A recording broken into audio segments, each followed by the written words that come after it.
Est-ce que c'est dans la transparence, dans la réduction des comptes, comme il l'a dit, l'IGE, la Cour des comptes et les directions générales qui sont importantes, on doit appliquer l'appel à candidature. Ils avaient promis d'appliquer l'appel à candidature sur certains. C'est important de préciser le mot certains. Ils l'ont dit. C'est certaines fonctions. Notamment sur l'OFNAC. Ils ont dit certains. Et d'autres directions. Mais on se rend compte que entre ce qui avait été précédemment dit, comme nous l'avions compris, ils ont dit ce qui se passe réellement. Mais préciser qu'ils ont dit certains. Oui, certains, oui. C'est important. Mais le mot certain est important. Parmi ces certains, il y a aussi certains qu'on voit déjà et qui, surtout certains postes, qui ont été attribués déjà à des gens. Et là, on s'attendait peut-être à ce qu'il y ait... Quel genre de poste bon, comme par exemple, si on prend l'exemple de la RTS, qui vient d'être attribuée à Pape Alé Niang. Moi, je crois que, compte tenu de l'importance de la RTS, on aurait pu, moi, c'est ma vision personnelle, faire une promotion interne. Laisser la prérogative à ces techniciens des médias, surtout ceux qui sont au niveau de la RTS, qui est une structure vraiment de pointe, c'est qu'ils déterminent d'abord le profil de celui qui va devenir le directeur, qu'ils déterminent aussi les caractéristiques. Mais est-ce que quelqu'un de l'extérieur, comme Pape Alé Niang, ne peut pas venir amener des réformes aussi? Mais oui. Peut-être. Là, je ne suis pas pessimiste. Je ne suis pas pessimiste. Mais moi, je dis, on aurait dû donner la chance à tout le monde. D'autant plus que, moi, ce qui risque d'arriver à Pape Alé Niang, c'est ce qui est arrivé à celui qui avait les comptes et les mécomptes. Qui était, hein? Non, celui qui a été dans le... Latif Coulibaly. C'est ça. Parce qu'il risque de se taire, alors qu'il ne doit pas se taire.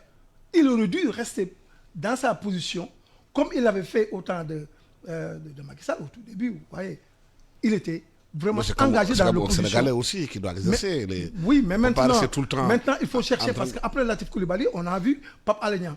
Maintenant, quand Pape Alé Niang va être au niveau de la RTS, il faut s'attendre maintenant à ce qu'il y ait un autre journaliste d'investigation. Parce qu'il a fait des révélations. Il a fait sa part de travail aussi. Oui, mais moi, comme je dis, s'il est à la RTS, il ne pourra plus faire certaines révélations. Parce qu'il est déjà dans le système. On aurait dû le laisser en dehors du système et qu'il continue à apporter ses critiques comme il le faisait. C'est d'ailleurs la reproche que j'ai toujours faite à Latif Coulibaly. Latif ne devrait pas entrer dans le gouvernement, d'autant plus qu'il joue un rôle très, très, très important, surtout par rapport à l'OCI et autre chose, n'est-ce pas, par rapport à tous ces deux dossiers. Pape Alé aussi, on a vu qu'il faisait beaucoup de révélations, il faisait beaucoup d'investigations. Maintenant, le mettre à la RTS va l'empêcher maintenant de retrouver sa robe, vraiment la robe qu'il a toujours portée pour défendre les populations. Alors, par rapport aux autres postes, moi, j'attends. J'ai entendu que l'ADM, au niveau de l'ADM, on a lancé par exemple le poste de l'ADM pour recruter un directeur. C'est l'agent de développement municipal. Agent de développement municipal. On appelle la candidature. La candidature, oui, que je magnifie d'ailleurs. Et on attend à ce que vraiment ces actions soient démultipliées. Mais ils avaient promis, ces autorités, qu'il y aurait la patrie avant le parti. Donc ils évitent de mettre quand même au devant des gens qui les ont soutenus durant leur campagne. Et ceci permettrait justement de régler ces problèmes de parti pris. Mais est-ce que là aussi, ce n'est pas un mauvais procès qu'on fait aux autorités? Parce que aussi, quand vous êtes dans l'opposition, vous avez des gens qui vous ont accompagné, qui vous ont soutenu, qui sont battus, qui sont donnés pour que vous soyez là. C'est tout à fait normal. Non, ils avaient dit qu'il n'y aurait pas de partage du gâteau. Soit aussi récompensés dans le cadre du travail qu'ils ont eu à faire. Ils avaient parlé de compétences. Ils nous avaient parlé de compétences. Comme vous le savez, M. Diop qui est là, mais qui est très compétent. M. Gueye, tant pour moi. Mais on aurait dû lui donner la chance quand même de pouvoir compétir si toutefois on ouvre des postes sur le plan financier. Moi, personnellement, par rapport à toute l'expérience que j'ai dans les collectivités territoriales et aussi par rapport à la gestion des territoires et autres, en aménagement du territoire, mais est-ce que je ne pourrais pas candidater pour prétendre diriger certaines directions? Alors, l'ADEME, autre chose. Mais M. Guy, est-ce qu'il n'y a pas là un petit problème aussi? Des intellectuels qui ne se mouillent pas, qui sont là à côté, ils regardent les choses faire, ils ne se battent pas, ils ne sont jamais sur le terrain. Mais vous avez été élu avec des gens qui vous ont accompagné dans la bataille, mais c'est tout à fait humain et normal. On donne des postes à des gens qui vous ont accompagné dans la lutte. Je note que moi, en tout cas, aux États-Unis, en Amérique du Nord, il n'y a pas ce principe de récompense. Non. Même si vous êtes en vue près du candidat, vous battez élection ensemble, vous faites campagne ensemble, cela ne veut pas dire que vous allez devenir secrétaire d'État de quelque chose. Est-ce que vous êtes compétent? Ben, si vous êtes compétent, vous pouvez être nommé. Mais ce que je veux dire, il n'y a pas cette notion de récompense parce que vous êtes sur le champ politique. Il y a d'autres stations où on peut vous mettre, certainement, dans l'administration, mais aller à certaines stations nécessite carrément des compétences et pas juste d'être proche du président de la République. C'est-à-dire que je comprends ce que vous dites. Ici, c'est la tradition. Et ceux qui ont des compétences, qui ne veulent jamais se battre, qui sont là à côté, ils attendent de voir. Ils ne vont jamais à Canossa, ils ne vont jamais à la bataille. Mais et ils veulent aussi être récompensés. En fait, vous avez beau vous battre pendant 10 ans sur le plan politique, à insulter pour votre candidat, à manifester dans la rue. Si vous n'avez pas la compétence pour diriger un département, vous ne devez pas diriger ce département. Parce que c'est l'exigence qui commande cette posture. Ce n'est pas la vigueur de votre combat. C'est du réalisme, ça. Et d'ailleurs... On a le devoir d'ingratitude. Et d'ailleurs, non, les rôles sont différents. Les intellectuels aussi, ils ont un rôle. Quand certains sont dans la rue, l'intellectuel aussi, il est en train de travailler, M. Ngom. Moi, je ne m'attends pas. Je ne trouverai aucune valeur à ce qu'il soit là dans les médias en train d'insulter ou à faire la rue. Pour moi, je suis content de savoir que lui, quand je vois ses publications, il est dans des publications spécialisées. Mais ça, voilà, on le fait pas. C'est pas n'importe qui le fait. Donc ça, je peux dire que c'est un combat qui date de 60 ans, toute sa vie, pour aller au niveau le plus élevé qui lui permet de publier dans ses journaux. Mais quand l'élection est finie, c'est le pays.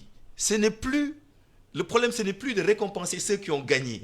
Il faut quand même qu'on se rende compte. Il faut faire la différence entre le pays et le parti. Mais exactement. Mais aujourd'hui, M. Diomaye Faye, le président Diomaye Faye, ne gère pas les problèmes de 54% des Sénégalais qui ont voté pour lui. Il doit gérer le problème des 100% des Sénégalais. 54% des votants. Des votants, d'ailleurs. C'est important de préciser. Donc vraiment ça, il faut expliquer ça aux militants. Si vous voulez faire ça juste pour avoir un poste, et d'ailleurs, il y a les conseillers dans les collectivités locales, il y a les postes de députés, vous pouvez être conseiller, vous pouvez même faire un travail dans le parti, mais n'allez pas prendre un poste pour lequel vous n'êtes pas compétent. En fait, vous ne servez même pas le chef que vous voulez servir. Parce que voilà, s'il veut vous récompenser et que vous êtes incompétent, eh bien ça va lui retomber dessus. Et donc ça, je pense que c'est un problème. Alors, je dois juste préciser une chose encore. Pourquoi? Parce qu'on a dans le discours des leaders du PASTEF, c'est Ousmane Sonko. D'ailleurs, la VAR est en train de sortir dans les réseaux sociaux. C'est Ousmane Sonko qui disait clairement que tous les postes de direction devraient faire l'objet d'un appel à candidature.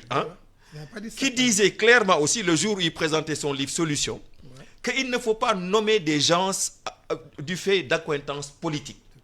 Par contre, dans le programme de la coalition Diomaye, ils disent effectivement certains postes de la haute fonction feront l'objet d'un appel à candidature. En fait, il y a eu une différence entre la position d'Ousmane Sonko dans l'opposition dans ses discours et le programme Diomaye. Mais les Sénégalais ont élu Diomaye. Mais c'est pour ça, encore une fois, je dis que là, il faut faire une différence parce qu'autrement, on va commencer. Parce qu'aujourd'hui, tout ce que dit Sonko engage Diomaye et tout ce que. Ah voilà, donc il faut à un moment. Il dit Diomaye moins Sonko aussi. Non, ça c'était de la politique.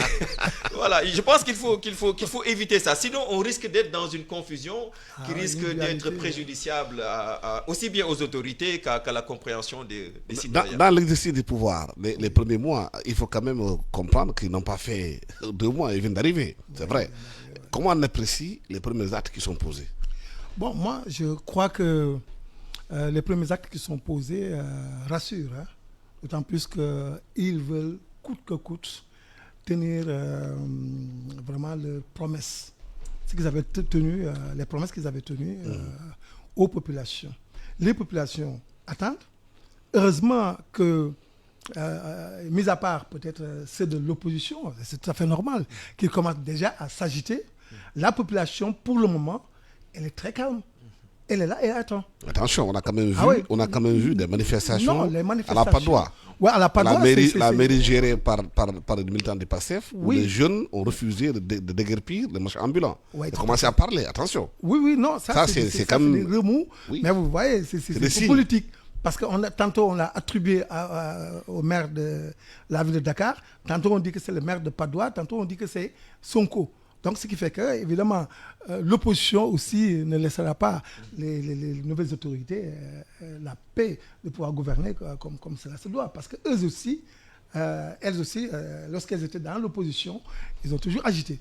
Maintenant, ce qu'il faut retenir par rapport à tout cela, c'est que pour le moment, ce qu'on peut dire, c'est que le président Diomaye, vraiment, moi, ma lecture, son comportement m'a montré que c'est quelqu'un qui a le sens de l'écoute. Actuellement, ses sorties, ses actes montrent que c'est quelqu'un qui est très posé. Il est très posé et il cherche les voies et moyens qui lui permettront quand même de réaliser le programme qu'il a promis aux Sénégalais. Mais je trouve que c'est très prématuré à l'heure actuelle de tirer un bilan ou bien de vouloir dire que oui, on va vers le chaos ou bien d'être vraiment pessimiste. Il faut leur accorder peut-être un temps. Moi, je trouve qu'il faut au moins 1 an, 2 ans pour qu'on puisse sentir l'impact de leurs actions. Parce que même s'ils décident de prendre certaines décisions... Ça prend du temps. Non, mais il y a déjà l'Assemblée nationale qui peut constituer un blocage. Parce que les lois passent par l'Assemblée, alors qu'ils ne sont pas majoritaires à l'Assemblée nationale. Donc, il faut attendre quand même qu'ils aient peut-être suffisamment de députés pour pouvoir faire passer certaines lois et prendre certains décrets. Est-ce que vous voyez? Donc, cela prendra du temps. Moi, je crois qu'il faut au moins 1 an, voire 2 ans, pour voir maintenant ces nouvelles autorités à la tâche, pour qu'ils innovent ou bien pour qu'ils aillent véritablement vers la concrétisation de leur programme. Et concernant ce mode de gouvernance, moi, je reviens encore par rapport aux perspectives en disant qu'il faut nécessairement qu'il y ait un projet de territoire. On en parle depuis très longtemps, mais nous n'avons pas de territoire viable, de territoire compétitif et de territoire attractif. Alors que c'est ça la base du développement durable et c'est ça la base de la gouvernance. Il nous faut une approche holistique. Il faut vraiment une démarche intégrée pour que toutes les dimensions, ce qu'on appelle la gouvernance à multiniveau, que les volets économiques, sociaux, culturels, tous ces volets-là soient pris, ou ces dimensions soient prises en compte dans le système ou bien dans le mode de gouvernance. Sans cela, malheureusement, nous n'aurons pas des territoires attractifs et compétitifs. Nous allons vers un développement territorial et par rapport à cela, ces nouvelles autorités doivent nous proposer véritablement des projets de territoire et éviter justement les erreurs de l'acte 3 de la décentralisation. Alassane, M. Gueye, je vous dis, consultez mes articles. Vous voyez, depuis 2012, j'ai commencé à alerter sur l'acte 3 de la décentralisation en disant que, attention, cette politique ne va vers l'insuccès.